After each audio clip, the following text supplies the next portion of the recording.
Welcome to the mayhem. Dick and Lloyd mayhem. Media mayhem. Marketing a mayhem. You might love it, you might hate it. It's my favorite freaking show. When you look back on the history of Kansas City television and all the great announcers that worked on camera and in the recording booths along the way and did the live stand-up commercials and hosted some of the local TV shows, there's a long list of names to go through. Today, Loy and I get a chance to talk with a guy who I believe was probably one of the happiest guys to be on television, and he had a long career proving that. And he's our guest. Loy, you know, we've talked to a lot of people here on this podcast, and it's about time we got down to talking to the real stars in the world. You know? We got a star today. We got a star, Fred Broski, TV guy, booth announcer, weather guy, author, Game show host, and probably one of the happiest broadcasters on television when he was on. Hi, Fred. Good morning. It's good to be here. Did that cover just about everything? I was an advertising entrepreneur also. Oh, yes. All right. Sure. But you started in radio, right? I started in radio, KCKN Radio over on State Avenue back in about 1956 or so. My first job on radio that I got paid for. And it paid $2 an hour. I did a Saturday night show from midnight to 6 o'clock in the morning, Sunday morning. Mm-hmm. What was their format back then? Country music all the way. Was it country? They had the stars of Cactus Jack Call was there. Yeah. Herbie Hoflicker, Guy Smith. Dal Stallard actually was the program director there. And I don't know, you guys probably are not old enough to remember, but Dal Stallard used to be a radio star on the old KCMO radio back in the 40s and 50s when everything was live. Yes, yes. And I wanted to get into radio or television back in the middle 50s, and I started going around to the various TV and radio stations in Kansas City trying to find out how I could get on the job. And George Stump was a program director over at KCMO Remember Radio. George, yeah. And he said, Fred, I can't hire you here. I can't even audition. He says, because I have to hire people who are really, really professional and seasoned. He says, but it seems to me that you have interest in the business. He says, I've got a friend who used to work here, Dal Stallard. I used to listen to him on radio back in the 40s. I think he did the Dinner Bell Roundup Gang or something like that. The great names they had. So back anyhow, then. off I go over to KCKN, and it was in an old farmhouse over like 39th and State Avenue or something like that, out where the big shopping center was there, Indian Springs. Yeah. So I go in there and I knock on the door, and here's Dal Stallard, a huge guy. He's like as big as H. Roe Bartle. He's a huge guy, and just the nicest guy you ever want to meet. He says, Fred, he says, you know, it's a kind of interesting business you want to get into, but he says, it's a fun business. And I thought, was he such a big star that I used to listen to all the time? Here he is over at the farmhouse with a small KCKN AM and FM, which is really small at that time. I guess a pretty directional signal, and you couldn't really get them all over town. And it told me something about the business right from the get-go, that, you know, you work in it when you're young, but they don't always take care of you when you get in your senior years, and sometimes that's in your 30s and 40s. But anyhow, he was an old guy, probably 40 at the time. So he says, as long as you're here, he says, let's go upstairs to the studio and I'll cut a tape with you. Man, I've never been on tape before. So he goes up there and he puts a reel-to-reel thing, and he says, here, read this newscast. And I read it, and he says, read this commercial. And I did a decent job on it. And he shut the tape down. He says, you know, you don't really sound too bad. He says, you need to work on your delivery since you've never done it before. Mm-hmm. But he says, practice reading. And if you want to, you can come over and read anytime you want. Man, that's a heck of a deal. All of a sudden, I'm at a radio station. I can practice for free. So a couple of days later, I go over there, and the disc jockeys, they were kind of a lazy bunch as far as reading the news and things like that. Yeah. So Guy Smith says, why don't you go over there and you just read my 5-minute news capsule for me at the top of the hour. So 1 o'clock in the afternoon, I'd go over there and read they had the United Press World's Roundup. They had a 5-minute capsule. I'd read it every hour UPI. for about 3 hours. And so I was doing it for free. just for the fun of doing it, which is probably illegal now. It probably wasn't. So anyhow, I did that for a couple of weeks, and Dallas Stallard said I got an opening on the weekend, spinning records, country music. He says it's midnight, Saturday night till 6 o'clock Sunday morning. He says it pays $2 an hour. I says I'll be here. And you know, those don't exist anymore. No. Those shifts don't exist. Those people can't get in that way and do that. It's all pre-recorded on the computer.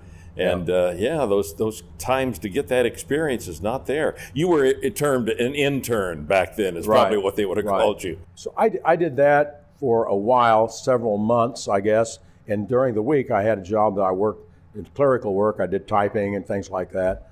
And also, when I had extra time, I'd drive to Topeka, try to get a job there. I drove to Lexington, Missouri, try to get a job at, I think the station is KLAX. Yeah. I drove up to St. Joe.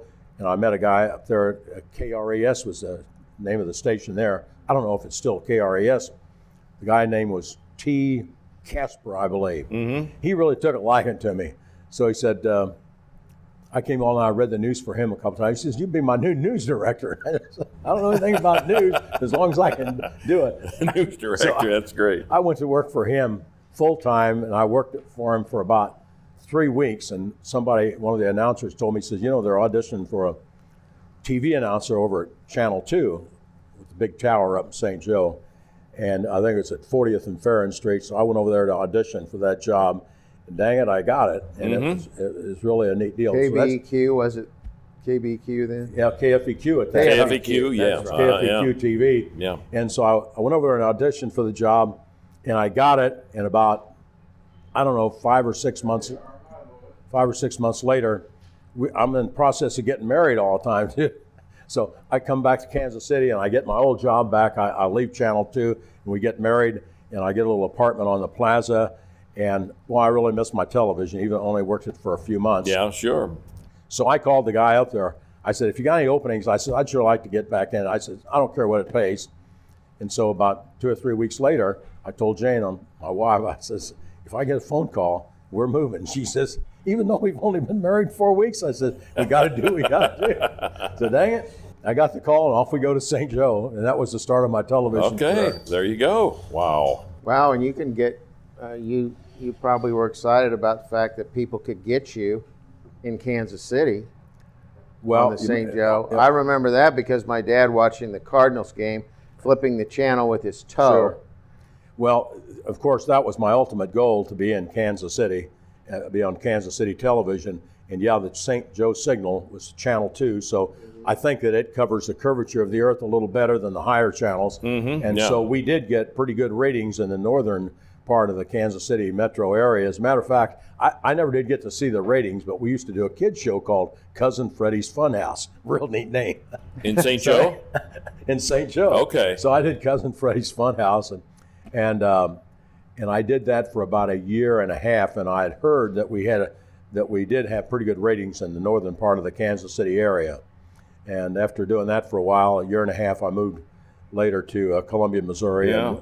Seems like it was Channel 2, the TV station in St. Joe. Channel 2 in St. Joe. Channel 2 is what it was. We'd pick it up Channel in the 2. Northland where I lived, And a lot of people used to pick up different sporting events. They put a stick on top of their house and point it. I think it was maybe the Cardinals were on there. The Cardinals were on, and then also the Chiefs games used to be on some of the distant stations, and people in Kansas City area would put a stick on their house and point it towards either Pittsburgh, Kansas, or possibly Sedalia sometime to get the Chiefs games. Yeah. Wow. When you came to Kansas City, how did that move come to TV again? Channel 4 or so?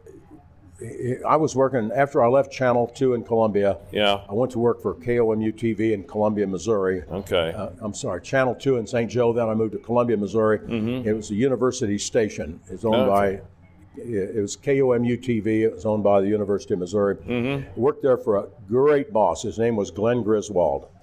When I first went there, he hired me to do the weather show and to do commercials, because everything was live. We had no videotape, and the only film they had was a little bit of, I guess, 16 millimeter stuff that the news department used. Yeah. So I did live commercials, and we were just a great unit together, because they'd go out and sell these commercials, and we'd set up a little sign in the studio, and you'd stand next to the sign, and you'd do live spots right in the network shows. There'd only be 30-second pieces. Then I did did the weather show there, and I did a little fishing show once a week.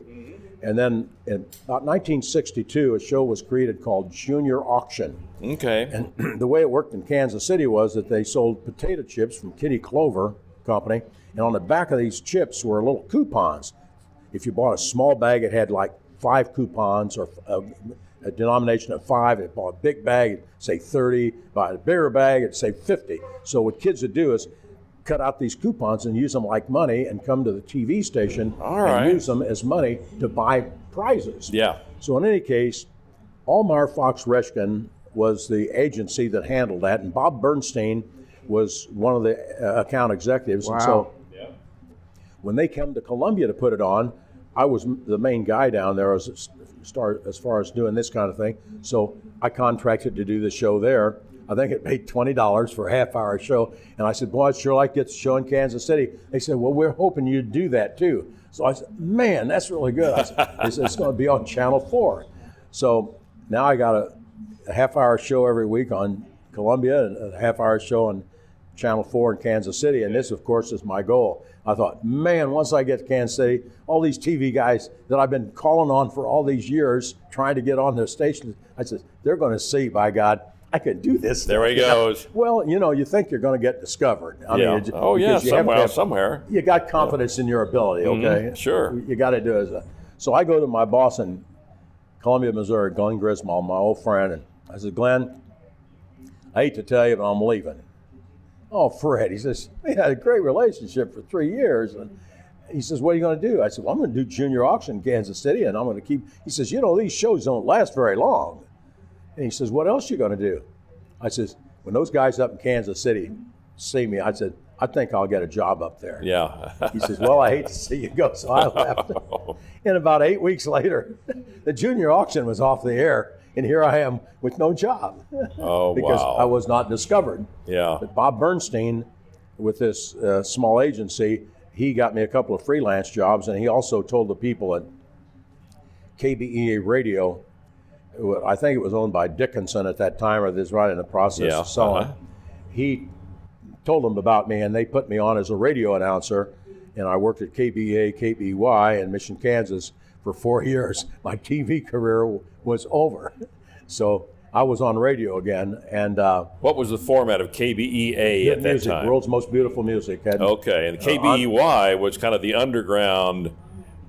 Well, we simulcast. Kind of thing. Did you? Okay. Back in the 60s, we simulcast. It was all good music. We played John Gary, Frank Sinatra, Earl Wrightson, and a lot of strings, a lot of Boston pops. Norman Luboff Choir. Ray Conniff. Ray Conniff, sure. Yeah. And so I'm doing the radio there for a few years, and also I had an interest in auto racing because we lived on the east side, and we used to hear the races at Olympic. It just so happened Riverside. That the guy at Olympic Stadium, Riverside Stadium, his name was Tom, whatever, but Tom, he had to leave and go back to his home state of Indiana. Okay. Tom Parsons was his name. Tom Parsons.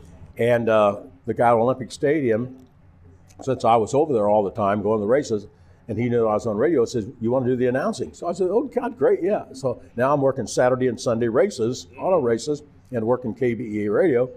And this went on 4 years until 1966. And in 1966, Dick Siley, who was the production manager of Channel 9, he was also a race fan. And he went to all the races out at Olympic Stadium. Had pretty classy races going on there. The Wells were there, and Bud Honeycutt, and Judd Larson, Bill Chenault, a lot of pretty well-known racers.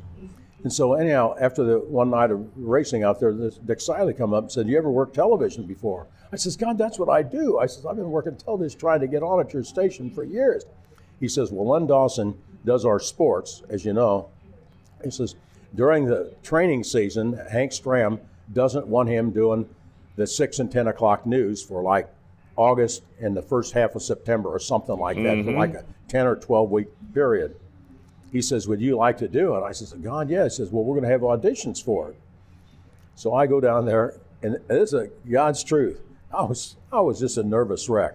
Fortunately, they had everything on prompter, and I didn't have to say anything because I'd probably really gagged.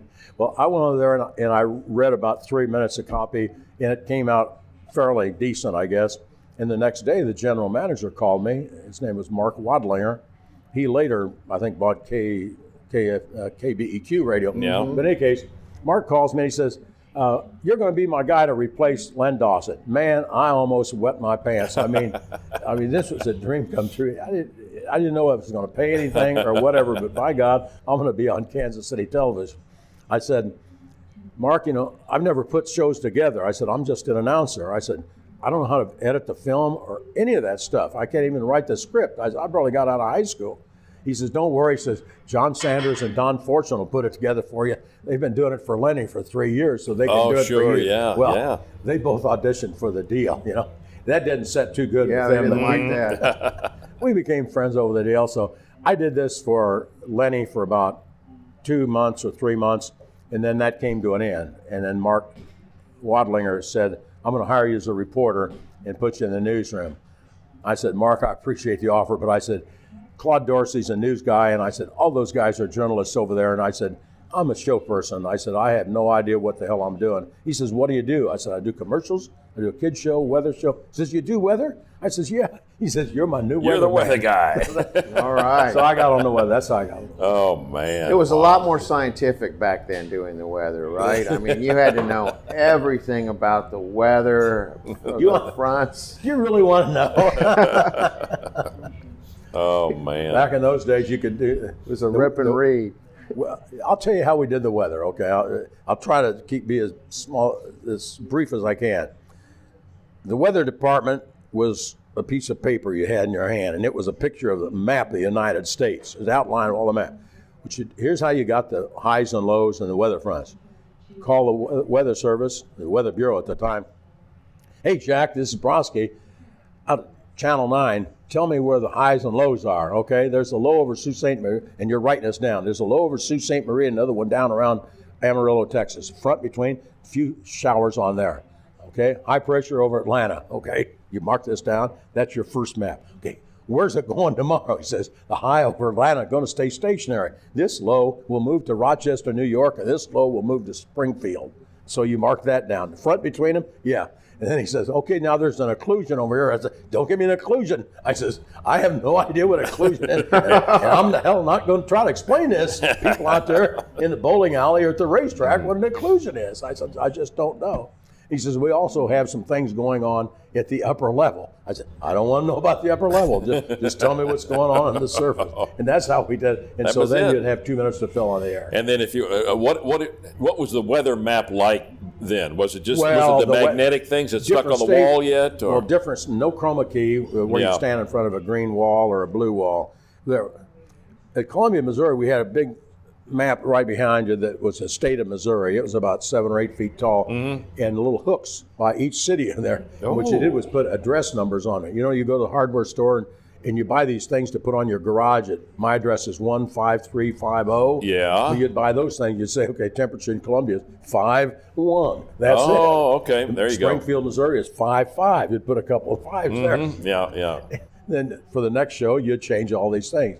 So I remember I was always so fascinated when they finally got to where they would put a little sunshine on the map and something with the camera would make it kind of twitter a little bit, kind of move a little bit. That's when they brought the electronics into it. Yeah. But we had, at Columbia, we had a glass covered map. We had a map with glass in front. We used a large felt tip pen. Sure. You put the ink in this felt tip pen and you'd write on it.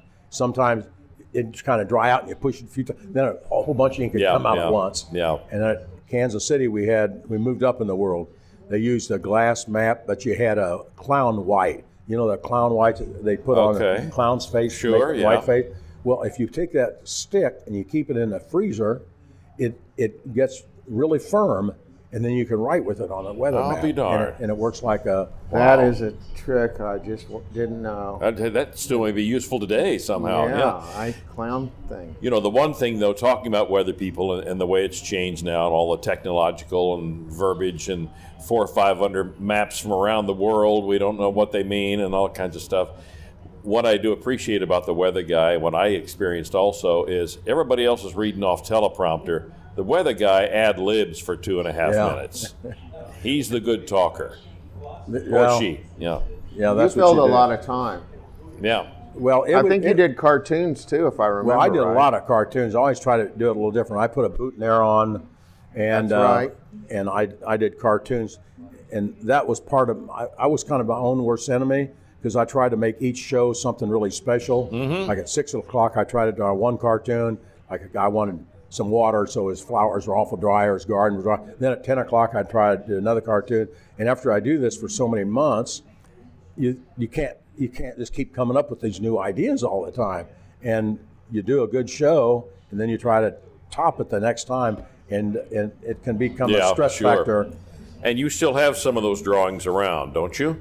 Well, Did I see you on a Joel Nichols interview showing some of those? I have. We probably threw away 200 or 300 of them. Yep. But I probably have 200 or 300 of them at home, and they were down in the basement. And I told my wife, I said, "I've got to get rid of all this junk in the basement." She says, "You're not getting rid of the cartoon." And I gave them to my boy. I said, "Here, you take them. You get rid of them." So Brian, he took them home. And then he says, "No," he says, "these don't belong at home. They belong back at your house." So he brings them back there, and he framed about 30 or 40 of them, and he pastes them up all at the garage. And so. You know, that might be an auction item, or, well, probably will go in the Fred Broski Museum. I think it will be, yes. Yes. It's incredible. You wrote a book about all this back in 2017, right? Yeah. Tell us about that. Well, through the years, people always ask you, how do you get in the business? And where did you go to learn to do this? And what happened when you went on television, something strange happened? And how do I tell my son or my daughter to get into the news business? And how did you get into it? Well, Ann Peterson, who used to be a co-anchor that I worked with at KCTV5 in Kansas City, one day she said, "Fred, you ought to write a book about all your experiences. People always want to know about it because you've done so many different things." So I took that to heart, and as always, I procrastinated for a couple of years, and then finally I sat down and I just started writing this stuff out every night for about 4 or 5 months or so, and then I called a couple of good friends in the journalism business to help me out. Jim Overbay, he was our former news director. He kind of scanned it, made some corrections here, and then Gene Fox, who used to write for the Star, did sports with him down at Channel 5. Writer, He's written several books. He's a real cool guy, and he's smart. So I says, "Okay, you do this part." So he did that. Next thing you know, I got a guy from Overland Park, Brad Moore. He helped me put together, and so finally we got it printed, and it came out, and we've sold about 700 books. And I figured we sell another 300, we'll break even. But I don't care. It was fun putting it out, and you got it out there. You had a good team together helping you out. Sure did. Yeah, we had a good team team. Now, can you still get your hands on that book today? Is it still available, or is it all in your garage, or where is it? It was on the internet on a website, but we took that down. Okay. And you can buy it at Chrisman's Polish Sausage, Kansas City, Kansas. That's good. One of my I get all my favorite good Polish books sausage there. places. Chrisman's had, and also there's a place in Turner, Kansas called Christie's Tenderloins. Really? They have some of the books. How are their tenderloins? Yeah, Christie. Oh, their tenderloins are great. Are they good? They're huge, but horseradish, mustard, they're great. Those plate-sized tenderloins, I tell you. So, Well, that's and cool. Also, Overland Park Historical Society, Brad Moore runs that, and they do have the book. You can buy it through the mail, or you can buy it out at the Historical Society. Is that the place that's at the King Louis Lanes That's now? where King Louis used to be. Yeah. And the reason they have it is because we started our Bowling for Dollars show out there. Sure. At King Louis back in Was that 1960. King Louis West? King Louis West, yeah. Oh, wow. Sunshine Strikes and Spares is the name of the book. Well, let's talk bowling. The whole bowling history. Now, you were after Bowling with Mullen, is that right? Right. Sam Mullen had Bowling with Mullen. I think it was on Channel 9 for a number of years. I think it went off in the early 60s. Okay. The mid-60s. And then I was with Channel 9, owned by Metro Media, from 66 to 76 or so. But about 1969 or 70, the show from Plaster Productions, they're the same ones that created Junior Auction. Right. They also have Romper several, Room. but they're nationally syndicated shows, but locally produced. They come up with the idea and the format, and they get the local stations to put it together. Well, they create this thing called Bowling for Dollars. They figure the format out, and they tell you how to pick the bowlers and what to do, and you go into training. Well, we auditioned for the show. I happened to get it, and even though I wasn't a bowler, we used to hang around bowling alleys when we were kids, and a lot of my family members, aunts and uncles, were bowlers, and it was just always a fun place to go, So I loved the bowling show, and it started off. You have let's see, 2, 4, 7 bowlers every show, and they bowl. They get 2 strikes in a row. They win a jackpot. It progressively goes up $20 with every bowler. And that darn show got on the air, and it ran for 7 years. Isn't that something? We went through probably 11,000 or 12,000 bowlers in that time, and it was a staple for Kansas City television. That was one of those deals where the viewers had a chit or some kind of they had a chance to win. The viewers, right? They sent in something. People at home send in a pen pal card. They have their name, address, and phone number on there, and it goes in this big drum. Every time a bowler comes out, we spin the drum. They reach in there. Hey, Joe Lewis up there in Gladstone. If whatever we win, we're going to share it with you. You're playing with Joe Lewis. That's cool. And so that's how it worked. And we got jillions of these cards. And I'm telling you, the post office made more money on this thing than anybody. It was really quite a show. And now you bowled around in a couple bowling alleys, and then they put lanes in the KMBC studio. Right. We started off in King Louis West, and we brought the whole crew out there and videotaped 8 shows on Saturday and 7 shows on Sunday, which is enough for a 3 weeks run. 5 shows a night, 6:30 to 7, Monday through Friday. And we did that for about maybe 3 or 4 months to see how the show would take off. And the numbers were really, really good. They never gave us the numbers because the management always afraid if you saw the show was doing good, you'd want more money. And if the show was doing bad, well, you didn't want to feel bad that the show wasn't doing bad or whatever. I don't know. But they just didn't show us the numbers. Anyhow, the numbers had to be pretty good, so they come to the studios. we had a huge studio on Channel 9. I don't know, it was maybe 100-foot square or so. And the Brunswick people, they come in and they put 2 bowling lanes, right? They knocked the back wall out where the stagehand used to go sleep and play. You know?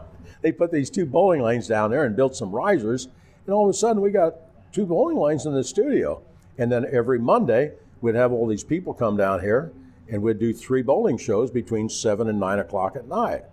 Production costs went way down because instead of taking everybody out on remote location on their days off, they just did it on part of the regular shift. It was real easy. We did 3 shows Monday night, 3 shows Tuesday night. I'd do the weather at 6 o'clock. Go in there and powder up a little bit, go out and do 3 shows, and then come back and do 10 o'clock weather. Do this for about 7 years and see if you don't go nuts, okay? Wow. People say, why are you so funny, Uncle Fred? Well, you don't know what it's like doing 3 bowling. You still hear the sound of a bowling ball rolling down the aisle at night. But it was really so much fun to have it in the studios because you got to realize we had Larry Moore down there and John Sanders and Fortune and Bob Worley and Gary Roberts and Charlie Gray. We had a bunch of great people, and Marilyn Morris was a great news gal. I wonder when they tore that out of there. Well, they tore it out about 1977 or 78. Did they? Okay. But we had all these guys from the newsroom, and like on Wednesday, Thursday, Friday, and on the weekends, we don't use those things. So like we'd get down there at 9:30 and get ready for the news. We got everything prepared. You'd holler at the stagehand, hey, man, turn on the machines. We'd turn the machines on. There's Lenny Dawson, get the bowling ball, going to practice bowling. A little bowling. And Larry Moore goes up there and throw, and they'd bowl for 15 or 20 minutes before the news. That's cool. I mean, what great times to work in television. Wow. And here you got a Hall of Fame quarterback you're working with, and we'd play catch. Lenny always had a football around, and we'd play catch with all these guys. Glenn Hansen was there for a few years. Oh, yeah, I remember Glenn. It was just a riot. We're a great family, having a lot of fun together. And when Lenny threw the ball to you, boy, he'd toss it. It's real easy to catch. It came to you. It's just easy to catch. It just landed soft. Yeah. And then every now and then he'd say, here's one with a little bit of zip on it. Just like I really do. Drill a hole right through you. Oh, my gosh. Wow. Yeah, I remember Charlie Gray well. He hung around a long time, didn't he? Charlie was a great guy. Here's what happened back in the early 70s. It's probably 71 or 72. The business was really going through a transition because all of a sudden everything was live. Now everything's going to videotape or audio tape cartridges for all the voiceovers and everything. So they started getting rid of all the announcers. They got rid of Harvey Brunswick and over at Channel 5 they got rid of Ken Coy, got Donnie Warnock and all these guys. They're just spinning them off. Ken Motley. Oh, yeah. Murray Nolde gets spun off at DAF. Mm-hmm. Johnny Billieu at our place. Yeah. And the next thing you know, they're all gone. Yeah. It just happened like that in a year or two. And Charlie came back on the air. Do you remember the channel? Was it 50 Fastcast or what? That was Bodine. got on that. No, Charlie was the Charlie last guy to put on the trench coat and go out there. It was a radio station. Well, I worked with Charlie- Charlie on KCMO AM or WDAF AM. Charlie when Gray? he was there, Charlie Gray. Yeah. When he was the news director And- there, and and he I was would go I would out- sit in the office there with him, and I was doing music director for AM, and he'd be in there and harping about everything. And anytime the fire bell went off, he was out of there. I'll tell you, he got there before the fire truck. He did, yeah. Charlie is a great news guy. I mean, he's He an was. old-fashioned, dyed-in-the-wool news guy. He And was the hard-boiled reporter, man, he's- on the he- scene. He was really a cantankerous guy. When they spun him off at Channel 9, and then he ended up as WDF radio news director, and I developed a friendship with Charlie. I did several shows with him at Channel 9 before he spun off. I was doing a noon show with him one time, and I had a lot of respect for all these news guys, but Charlie was a hard nut to crack. I just couldn't make a friend with him for a long, long time. He was gruff. I mean, he was Once like you just got to know him, he was a great guy. just rough and gruff, you know. He's just Yeah. like one of your mean uncles. And no matter what I did, I could not crack that shell. And one day he introduced me on the air, and he says, "Well, here's Fred." He says, "Let's see if your weather forecast is any better than it was yesterday." So I get on. And I said, "Folks, I want to tell you something. Charlie Gray's been wanting to do this weather for years, but so far he hasn't memorized these states." And that broke the ice. And I'm telling you, I looked over at him and he gave me a thumbs up. And we were the best buddies ever since that time. And I'll tell you how this was probably in 1967 or 68. I was doing quite a bit of freelance announcing at that time, and I had a little one-man ad agency out of my house. And Charlie Gray lived right next to an advertising guy for Bellis Hess, the warehouse over in North Kansas City. Bellis Hess was National a big Bellis Hess. national mail order house like Montgomery Ward's. Yeah. And this neighbor next door to Charlie comes over to him. They're out cutting the grass one day, and he says, "Charlie," he says, "we got to dispose of all this old merchandise. We're going to go bankrupt." He says, "Can you tell me any advertising agency guy that I can trust to get with this?" He says, "I've known a lot of advertising people. Says there's only one guy in the advertising business I'd trust." He says, "Well, who is that?" He says, "That's Fred Broski." I couldn't believe it. This guy calls me, and I'm just small potatoes. I'm working with the Olathe car dealers and Shuko's House of Lamps, little dinky places, because I'm not a full line agency. I go out and write the spots, and then I do the spots. This guy calls me, and I go over to Bellis Hess, and he says, "Okay, we want to get rid of all this merchandise, and you'll be our ad agency." And he says, "Don't worry about collecting the money. I'll walk you right down to the bookkeeper, so you won't have to worry." And those guys, they spent a whole bunch of money in about a year that really helped our deal. I mean, they were on television almost every day for 3 months, and it was a great account to have. And Charlie was responsible for that. Sure. I tried to buy Charlie lunches and everything else because we'd go out to lunch. He says, "You took care of a friend of mine." He says, "That's good enough." And I said, "Well, I'd like to pay you something." He says, "No." We went out to Rosedale Barbecue since it was close to WDF. We used to go out there once in a while and get a short end. Yeah. We get a short end. He says, "Man, that thing's really good." He says, "Let's get another one, the strawberry pop to go get it." So we each get another short end. And we're getting full, 2 short ends. I said, "I got a couple of calls to make, Charlie." This is 1975 or so, long time. "I got to go, Charlie." He says, "Fred, let's split a short end." So we each ate 2.5 short ends. Wow.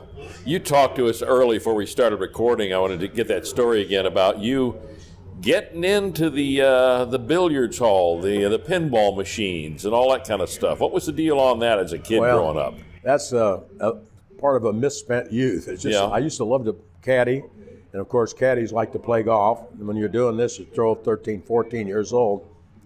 I lived at 23rd and Van Brunt Boulevard on the east side. Right down at 24th, it was Vic's Pool Parlor.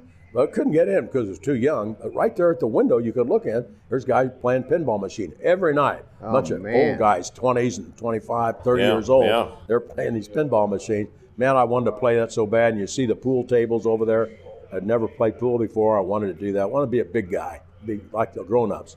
And so eventually I got to be 16 and could get in there. And so I worked in the pool hall, racked balls and cleaned the tables. And matter of fact, I was racking balls and cleaning tables when I went out and drove up to St. Joe one time and auditioned for a job, and I ended up going racking balls and doing TV commercials. Crazy world sometimes. I don't think you could do that now. You never, this kind of thing never happened, did it? Where you did bowling for dollars, but as a kid you were a pin setter in a bowling alley. No. Boy, what a dream story that would have been. No, I'll tell you, I hurt my knee when I was about 15 years old, and I never did bowl because every time I try to bowl a ball, I'd twist my knee pretty bad. Yeah. But well, I how's love your the pool bowling game show. now? Do what? You still got a pool game?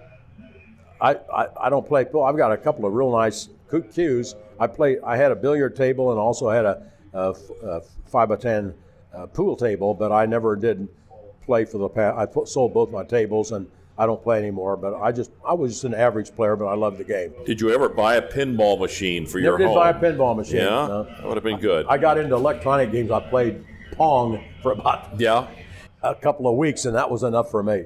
You're not into any more. You don't do Fortnite or anything. Any of the online No games. video games for me. Yeah. I don't even own a smartphone. Okay. Well, let's All talk right. about Fred Broski, the artist. Pardon me? You were an oil painter? Yeah, as a matter of fact, I'm not really an artist, but when I was a kid, I painted a couple of pictures, and I always wanted to do a little oil painting. Yeah. But because of my career, and I was so focused on broadcasting and recording and things like this, I put it off. I put it off until I finally got out of the business, and I started painting a little bit when I was about 50, 55 years old. And I painted maybe 80 or 100 pictures, and now I procrastinate. I've got an easel, I've got all my paints ready to paint, and I'm going to try to get back this afternoon if I can. Well, that's good. You got any halfway done ones? Oh, yeah, I've got several of them that have started. I've got probably 10 of them that started. I got polar bears and still lifes, and I got pictures of them. My mom I've been working on, but I haven't finished any of them, and they're in progress for the last year or two. You know, when you're not an accomplished artist and you're just experimenting all the time, it's not that you can just sit down and create this stuff. It'll drive you nuts, you know. If you try to mix the right color and you put it up there and you see it's wrong shade, it's wrong color, and then I get frustrated, and then sometimes I don't ever get that picture finished, and sometimes I get a picture I really like. Well, you know, as you get older, it's so much harder to see those numbers on the paint by numbers things. Ain't it the truth? There was no mixing on those, was there? It was either this color, that color, this color, that color. 1, 2, 3, 4, 5. I did a couple of those a long time ago. Well, Fred, you did the hat trick then, 4, 5, and 9, right? Yeah, 4 was very short. But you were there. Yeah, I worked there for just a short period. I don't imagine too many people have done the hat trick in Kansas City. No, I never did anything on 41 other than a couple of commercials. I did commercials. That was later, though. A couple of brothers ran the programming, general manager and program director at Channel 4, Bob and Bill Wormington. Mm-hmm. I don't know if you remember them. They were there when I was there at All Night Live on But these 41. guys, they really ran a pretty tight ship down there. Mm-hmm. And I'm trying to get on as a staff announcer. This is back in the early 60s. I can't break the shell. It was just tough because the business is going through this transformation. They each station in the country had 5, 6, 7 staff announcers. Next thing you know, they have 3, 4 staff announcers, then 1 or 2. Well, it's hard to get on when they're cutting down all the time. So. Now, who were the characters? Everybody of a certain age remembers these big personalities that were people used to keep a job for quite a while on the local stations. Who were your best friends in the media? Who were the... You mean guys that I worked with? Yeah. I got awfully close to Larry Moore. Larry Moore and I are very, very close. And also Charlie Gray. And we spent a lot of lunches together. Jim Overbay was a reporter at Channel 9. He went on to become news director at Channel 5. To this day, we still have lunches together with our families, and I'm very close to him. Don Fortune, I've done a lot of shows with him. Leif Lysick, he started off at Channel 5 as an intern in sports. He did a lot of sports shows, and I'm kind of phasing out my broadcasting when Leif comes there in the mid-'80s. All I'm doing is a lottery show and a few things like that. So Leif is really interested in golf, and I hadn't played but once a year or so for years after caddying a lot when I was a kid. So we started playing golf together. Man, we had a ball. We wasted about 15 years of good time just playing golf. And we'd go out every week and play 2 days a week, And in the winter months, we'd go out to Phoenix and play like 10 or 15 days in a row. We played 36 holes a day. And finally, when I got in, and when I got in my 60s, I told him, I said, enough's enough. Now, where were you playing? We played at Shirky's a lot. We played at Tomahawk. We played a lot at Albemarle. We played there. Oh, good course. We managed to play at Sunflower and up at Parkville, Smithville, the 2 courses up at Smithville. Yeah, now, you had a nice, wholesome image, but back then there was a little bit of drinking and stuff going on in that business. Not a lot of drinking. There's got to be some crazy stories. Well, we down at Channel 9, we would have to, when we got off the news, sometimes it's a stressful factor. These guys are working, trying to get their film edited and everything. Usually not too much for the weather guy, but if you do a couple of commercials and a lot of booth voiceovers, and you do a couple of weather shows and 3 bowling shows, you want to drink at 10:30. So we'd go over to Jerry's across the street, and there was a Jerry's bar that was a real nice place. We would meet there, 2 or 3 nights a week. We didn't say we're going to the bar. We said we're going to choir practice. And that's what a lot of guys told their wives, we're going to choir practice. We'd go over there and we'd stay there for 45 minutes or an hour or so. But I don't have too many crazy stories about the guys that I could really tell you. But one thing on Bowling for Dollars, there's this young gal. I interviewed her briefly, and I sent her up on the bowling lanes. This is Channel 9. Right next to the approach, there's a ball return over here, old-fashioned deal. The ball rolled down and comes up this ball return, and the ball sits there. People make the delivery towards the pin, and they throw the ball down in their right foot. A lot of times they'd come up and hit this ball return and go bang. The bowlers aren't supposed to hit that, but they do once in a while. Well, I introduced this gal. I said, okay, Mary's going to go two in a row. Here she goes, and she throws the ball down there, and I hear this bang. And, my mind's going a mile a minute. I'm watching the pins. I got stuff I'm worried about, who the pen pal is. I said, oh, man, I hope she didn't hurt herself. And bang, the pins go down. I said, well, here. And she comes back, and she's all red-faced and everything. I says, Mary, what's wrong? I says, you didn't get the strike. I'm sorry about it. I says, did you hurt yourself?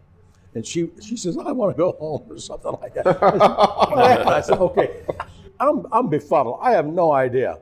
And so I said, we'll be back after this break. So I sign off, and we go black for a minute, and I look up in the audience. Man, these people are roaring. I said, what did I do? What did I do? This one guy, he does this. I says, what do you mean? He says, she farted on the air. I said, oh, man, that's the bang I heard. And he says, but that wasn't the funny part. I said, what do you mean? He says, the funny part was, you asked her about it on TV. It was kind of embarrassing for both of us. That's great. And didn't I see the story one time about a guy that showed up drunk? Did a little drinking? Yeah, that's one guy. Okay, he works at Armco Steel. I think he worked on the nail machine down there. He tells his boss he's going to get off at 4 o'clock. And he says, hey, boss, I want to be on that bowling show tonight. I'm not going home. The guy says, really? He says, what time do you have to be there? He says, 6:30. I got to be at Channel 9. He says, good. He says, go on over, buy you a drink, get you reared up for the TV station. So he goes over to the local bar, and his boss buys him a drink, and then his buddy buys him a drink. By the time he gets down Channel 9, he's had 5 or 6 Jack Daniels, and he's 4 sheets to the wind. And so this blue door opens up, and I says, well, here comes Charlie Miller from Armco Steel. The door flies open, and he just walks out like this and says, hey, Fred, how you doing? I said, here's your pen pal. Go up there and bowl, Charlie. Did you know any of the kid show hosts? Did you run across Tori? And I mean, I heard he was a great guy, but old Gus was a bad drinker. Tori and old Gus were talented. Old Gus was a jerk, wasn't he? He was not a dirty old man. Tori was a great talent. He did a lot of radio stuff, and he had a real sharp mind. See, the radio guys like Wilson and Tori and Murphy and Dan Henry, these guys, Randy Miller's another one. These guys, you see them in person, and their mind's going like this all the time. I mean, they can do 3 hours. It's 3 hours. I do 2 minutes and 30 seconds. I have to stop. These guys go on. You can just see their minds. Kind of improv guys, really. Yeah, they're so good. Tori was great. Another guy could do anything was Frank Wizzardo. Wizzo. Wizzo Dog was kind of bad, though. He drank too, I heard. Tell us a Wizzo story if you have any. Wizzo. he liked to put on a show, as you know, okay? When I was doing the booth announcer, I'd intro his show or do a commercial or something, then I'd go out and watch him. I just loved live television. Wiz would be doing a show, and a couple of times he'd do something, boy, man. And I know I'd be picked up on the mic. God, I got to keep it down, Freddie. Then when they'd go to a commercial or something, I said, Wiz, I said, I'm sorry, I left it. I said, oh, no. He says, always react. He says, I live for that. He said, don't force it. He says, I do that. But Wizzo, he was also, Frank Wizzardi, he was also a director.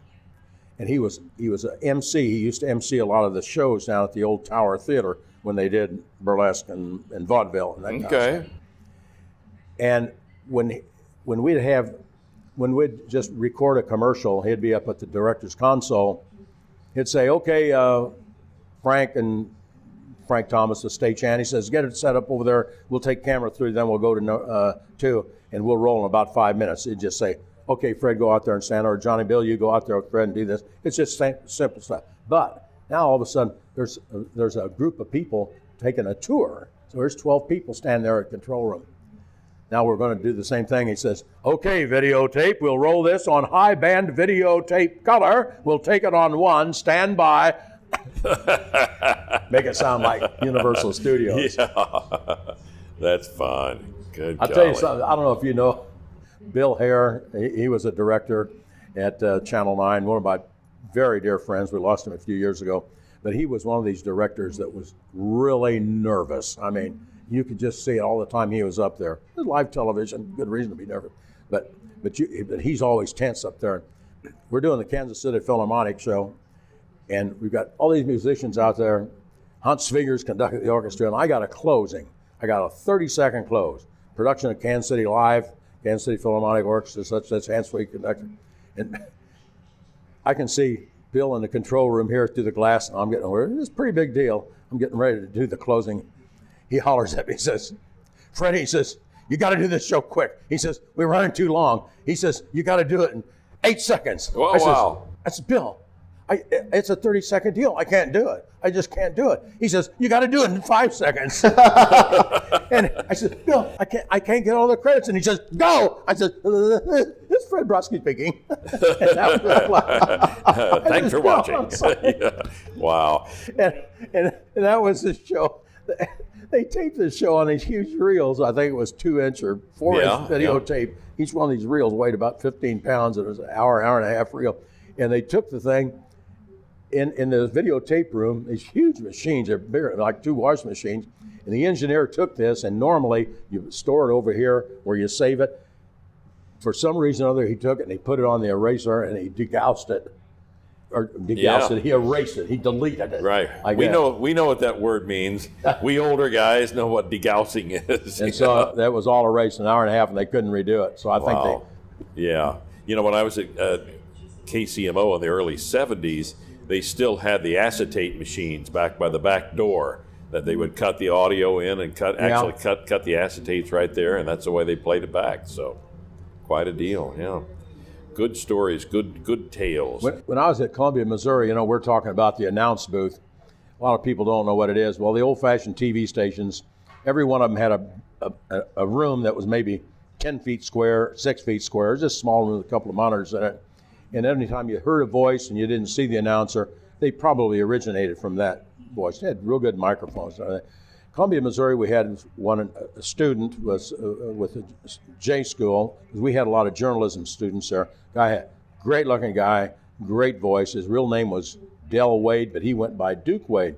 When he'd go on the air and announce, he'd always use his big boy voice.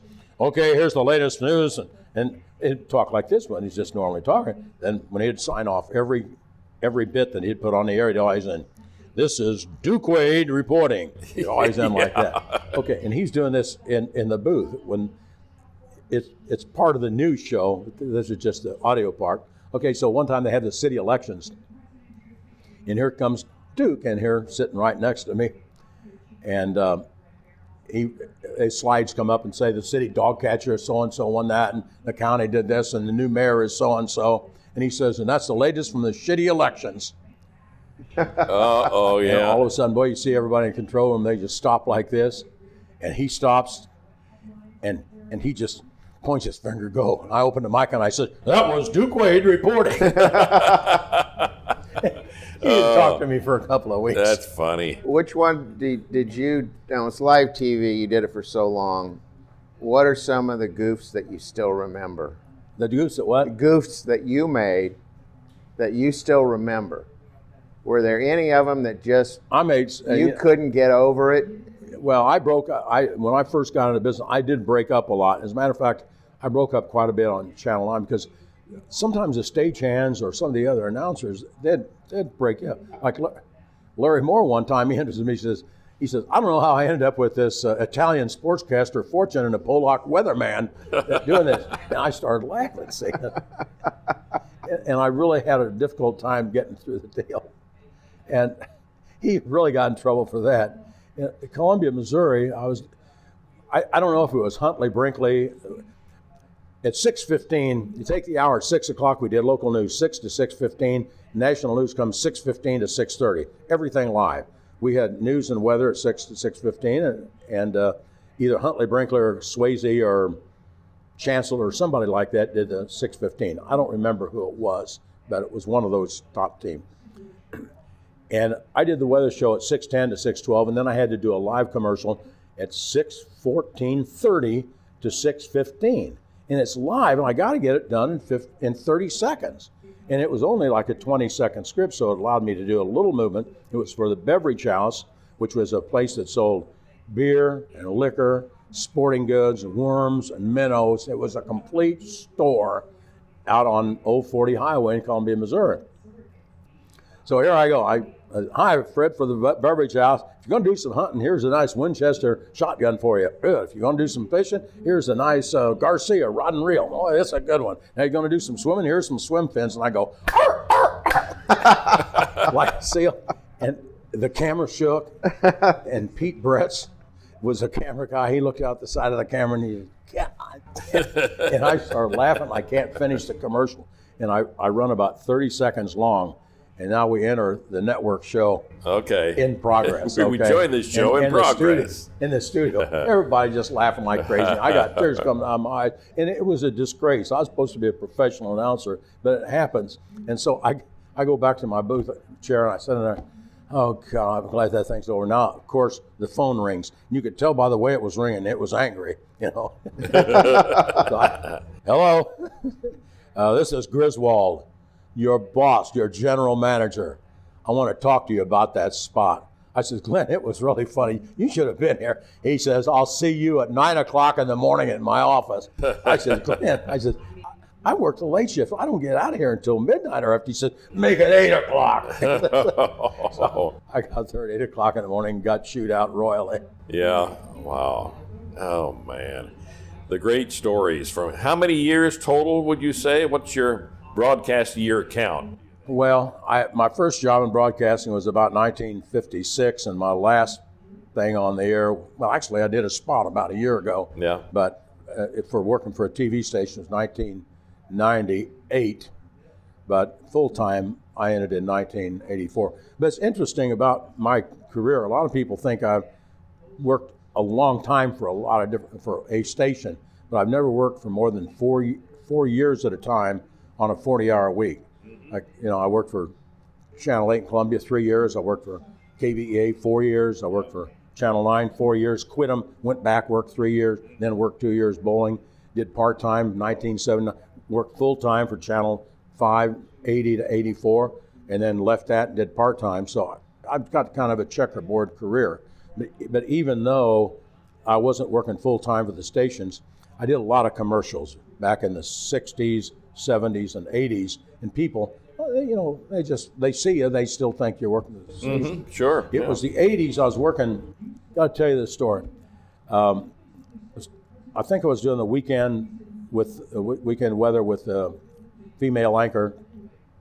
Doesn't make a difference, female or male, but it just happened to be a female anchor. And we're getting ready to go into the break, the Cue My Weather show. And she said, we understand there's been a gigantic erection in the Pacific Northwest, and there may be several injured and possibly fatalities. We'll be back in a moment. we go to a break, and I tell her, I said, you said there was going to be a gigantic erection, or there was a gigantic erection. I says, it's eruption.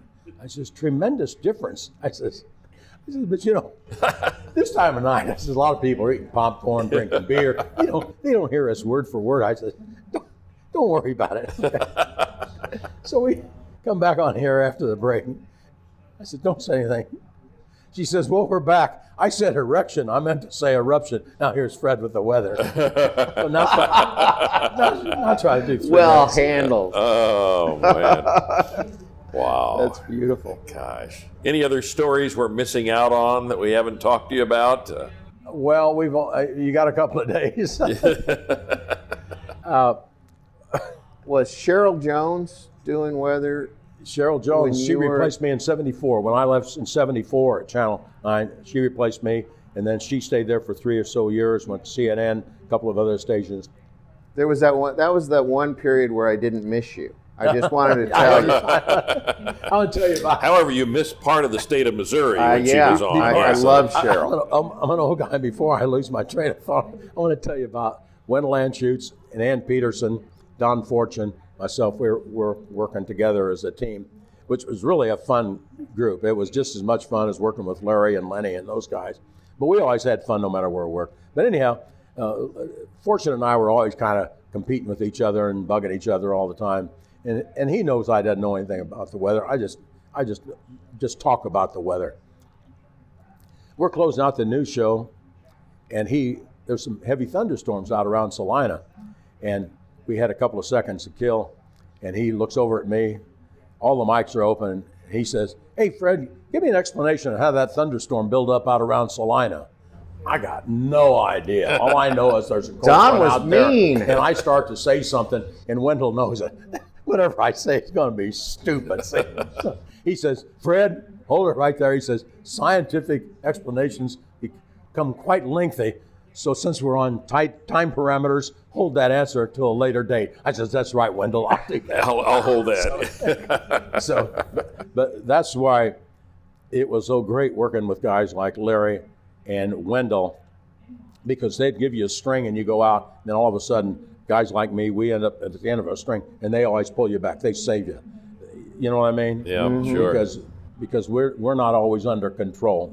Wow. So I was doing a show with Harold Ensley one day when I was just doing weekend weather, and somebody said, "Hey, we ought to go out and see Harold Ensley, talk to him about fishing and growing tomatoes," because he was quite a gardener. And so he was always one of my heroes. I just loved Harold. Just God Almighty, Did you ever go on a trip with him? We do what? Did you go fishing with Harold ever? No, I never did go fishing with him. He had asked me several times, but his kind of fishing and my kind of fishing are different. Yeah. I set out limb lines. We have a beverage once in a while, and we stay up to wee hours in the morning. It's a long story, but anyhow, we're out there at Harold's house, and he's got his station wagon out front. We go out to the back. A Ford Country sedan. And, Yes. Oh, you got it. Wood Yeah. covered. And the reason I love doing a show with Harold was because when you're doing an interview, a lot of times I don't know what to say if I just don't have all the notes in my mind sometimes, isn't quick enough. But with Harold, you'd say, "Harold, these are great tomato plants." He could fill a half hour. I mean, instantly, and all you'd have to, "Yeah, okay, that's neat, Harold." And then he could fill the time, which is great stuff, and he was always entertaining. We're supposed to do 3 to 4 minutes, and the producer, after the first show, he said, "You got to run longer." He said, "The guy is really good." So he has let me run about 6 minutes to 6.5 minutes for a 2-minute weather show, which is really cool. So I think we were on 8 to 7:30 to 9:30, something like. We had to hit the network at 9:30. So we do 45-15, 45-15. Then we're coming back to our closing show. Bob Thill was the anchor guy. They call out and say, "Freddie, we're going to let you close the show with Harold. You guys sit on the tailgate of his wagon." Man, that's great. So they said, "We're going to come to you at 25 after the hour." He says, "But you got to be off by 29:30. We're going to do a 30-second chain break and hit the network." He says, "You got to be off by then, Freddie, because we've got to hit the network."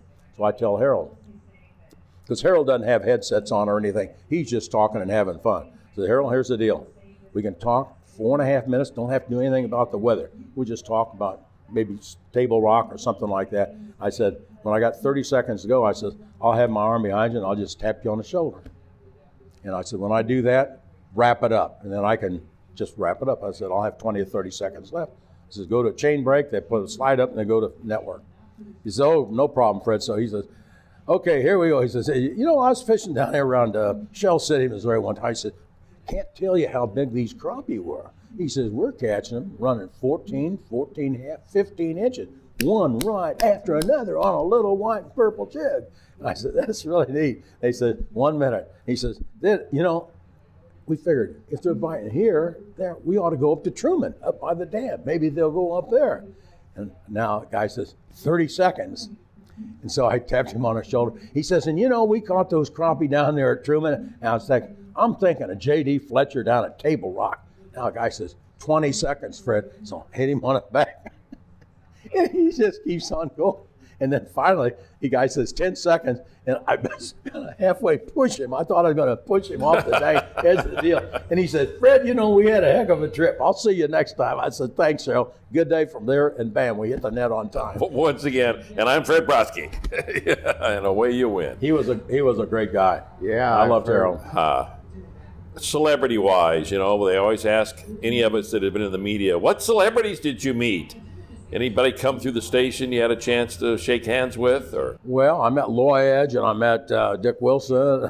Yeah, we've heard about that. Are they still in jail? I think. But as far as national people, it's a matter, you meet them through your business, but a lot of people say, oh, you're friends with them. You're not friends with them. You meet them and say hi or shake their hand one time, right. And that's it. But I was fortunate enough to meet a lot of people. I found out most of them were pretty darn nice. I met Vincent Price when he was passing through Columbia, Missouri. I did a show with Paul Newman at the old show Arama in Kansas City, one of the nicest guys you'd ever want to meet. Jack Lemmon and Ann Margaret and Christopher Reeves. Yeah. Met a lot of them. Very cool. So I've met a few from time to time, but the real friendships you have are the ones that are nourished over the years, like with some of our broadcasters here. Sure. Well, you've given us some great times through the years, and we want to thank you for sitting down and tell us some stories here today. We appreciate it. Pleasure's all mine. Huh?